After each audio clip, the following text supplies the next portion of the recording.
have to say though, man, I think a lot of people showed up because, you know, we all been taught about, you know, civil rights movement and stuff like that as kids. Mm-hmm. We've never been a part of one though. Yeah. So I think a lot of people just wanted to see, you know what I'm saying, just to see what the vibes. Yeah. Like, yeah, man, we with our peoples, we marching, whatever the cause may be. It could have been for fucking AIDS. You know what I'm saying? Like, whatever it may be. Absolutely. We coming down here, we with this. We want this energy. Yeah, we want this energy. I was part of that, you know what I'm saying? I study social movements, man. Right. I mean, that's what I teach. I teach sociology. I teach social movements, all this. So, you know, there's this thing to say, when people become a part of like what you might call a riot, there's a reason why you can get... Let's say this though, because Daydon's still going through trial. It wasn't a riot. Not at all. Incited by Daydon. No, not at all. I'm talking about the fact that I've studied riots. Okay. And I'm getting to another point. All right, what happens is, there's been studies done on why is it that a person who would never steal would become a part of a riotous environment and all of a sudden break windows and take things. Right. Literally, the power of the group is powerful enough to change the rules on what's right and wrong. And all of a sudden, something you would never do in your normal life, you can become a part of something that makes it okay to do it in that circumstance. And it could be because of, you know, a lot of times riots happen over the collapse of some other larger order. So people might feel, all right, with the bank, the economy crashed, we don't trust the system no more, take what it is. Well, you normally wouldn't, but anytime the economy crashes, you'll end up probably getting riots, loot, whatever. But it's the circumstances within that finite space has changed and made it okay to do this. My point in saying that is that whenever we shape an environment, that environment has the ability for the rules to change very quickly. And that's why people have to be trained in crowd control, riot control, marshalling parades, because anytime you assemble people, the more people assemble, the higher the likelihood that something can get out of hand. It's just the nature of the beast. So and we're gonna speak personally because I wasn't speaking personally about the brother Daydon, but if we're bringing it up, going through the situation, and what I would say is that like.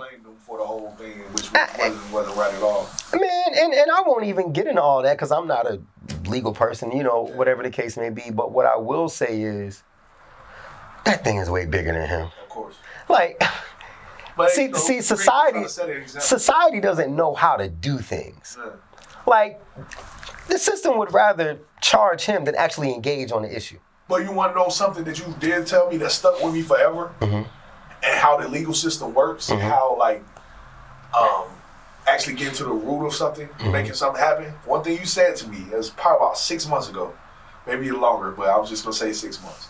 You said when you attack something, you attack an individual because you'll get something done if you attack the individual. Attack the whole. If you just say Mop and Doozy, that's Daydon's group. Mm-hmm. You say Mop and Doozy, you got a problem with a lot of people.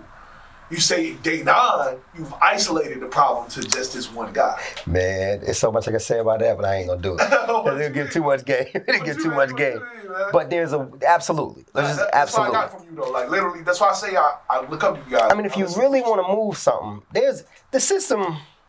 It's the system. Yeah. But think about it. Every system is just a complex set of smaller mechanisms. Facts. I may not know how to move that whole system. Yeah. But I know how to move one of them buttons. Yeah. And see, I can do that as an individual. I can go and hit certain buttons in that thing. And if I know I hit that button, that door open. If I know I open that door, give me access to that door. Yeah, but if you say this whole race, you're going to have a problem. You're going to have a problem. This one guy? It's easy. Well, they know that. Yeah. My word. They know what to do, how to do what they're doing. Yeah. The question is, do we know? And if there is a them and we, word. You know what I mean? Because the lines are blurred on that. It's only in situations where it becomes a them and we. Right. But you want to be careful not to villainize a whole people anytime because it messes up your mind. And you don't want to live that way. I forgot what we was talking about that you brought that up on. But it was a dope topic and it stuck with me forever. Because I go individually at guys now. Like if I have an issue, I can't say the Bloods or the Crips or the GDs. Because then you got issues with a lot of people. Yeah. This individual right here, though, he's a bitch ass nigga. I won't smoke with him. Absolutely. You know what I'm saying? And mind you, if you do it the right way, they'll sit him off to the side. Hey, that's the guy we going. You know, absolutely. If you do it the right way, and it's not even, you know, and it's just about respect. Word. Yeah. You look, man. I learned a long time ago. As young men, we like to fight universal laws. Yeah.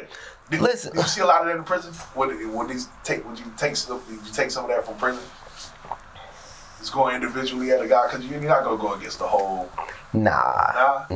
I think, now, I mean, it comes through my studies. Word. But prison was a different experience for me. Prison changed my life in so many ways. In prison?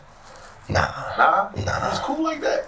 Man. You was cool in prison? Yeah, man. Well, because I didn't play. I didn't play with nobody. Word. Like, there are people here in Greenville, a good number of people that did time with me. Word. And they could tell you, like, Greenville, for a moment, Greenville was pretty, not strong, but deep in the prison. It was a number of us there. Word. And it's a number of us now that can speak to that time. But the thing about those guys is that they knew, like, they got to the point where they stopped even coming to my bunk to get me. Word. They was like, Jay ain't coming. He ain't coming to play ball. He ain't coming to play pool. He ain't coming on a weight pal. You'll leave Jay alone. Now, they know if it's something going on, Jay ain't soft. Jay showing up for the team. If the 056 got something going on, Jay coming. Word. But he's into his thing, because I was heavy into my studies, heavy into trying to figure out what happened to my life. Word. Because, first of all, prison was a really funky situation for me. And in the way it happened, it was a lot of growing up that I had to do really quickly. The first thing that hurt me obviously when you first get sentenced, that thing hit like a ton of bricks. Yeah, in a sense, I'm not a crier. You know what I mean? But in a general sense, yeah, we could say I cried. You know what I mean? But I say I sat on my bunk for like 2 weeks, just couldn't really get what had just happened. Like how, like my life was so real and it just shattered. It's like, you know how they say that old nursery rhyme where they say the big bad wolf huff and puff and blow your house down?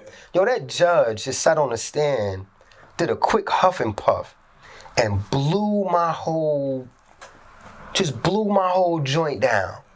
And I was just blown away by how easy another man just collapsed my whole situation like that. And it hurt. But what's crazy is that I sat there for 2 weeks just hurting. And then I realized that there were some parts of me that were totally fine. Meaning, you just wrecked my whole life. Felt like you deserved it? Well, that's, put a pin in that. Because that's an important conversation as well. But to stay where we are right now, what happened was I'm sitting there hurting. But then I'm realizing that while everything in my life is hurting right now, everything in my life is broken, shattered, and hurting. But there were some parts of me that were A-O-freaking-K. And I'm sitting there, now I'm curious, like, what is up with these parts of me that are fine? Because nothing should be fine right now. What is it about me that's sitting here okay? And I became curious about what are those pieces of me that could survive that and still be standing strong. And here's what I knew. I knew whenever, the next time I got a chance to rebuild my life, I wanted to rebuild it of those things that had withstood that. So that ego, that pride, that cool thing of Jay being the guy that's in, nightclubs and the whatever, all that stuff that was shattered so quickly. And all those other parts of me that was sitting here strong, but I had neglected them for this other thing. It was like, however I built my life, I wanted to build it of things that I knew withstood the test of time. So no more fake stuff. Build it by what's real. So then coming into prison, it was like, I don't know what I came to do. I'm going to focus on better. I realized that I had no understanding of life. I had zero understanding of life. And what I needed to do was understand.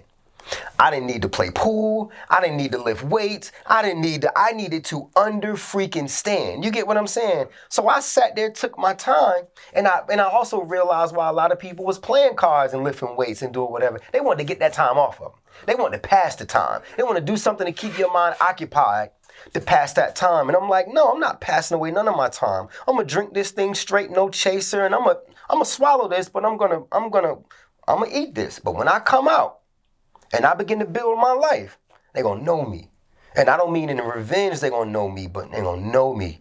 Because what I felt, when they crash me like that, they ain't going to crash me no more. No. You get what I'm saying? Yeah. Not because I'm so vindictive towards them, but I was ashamed that I built my life on something that was so flimsy. Yeah. And see, while people can play this tough talk, this whatever it is,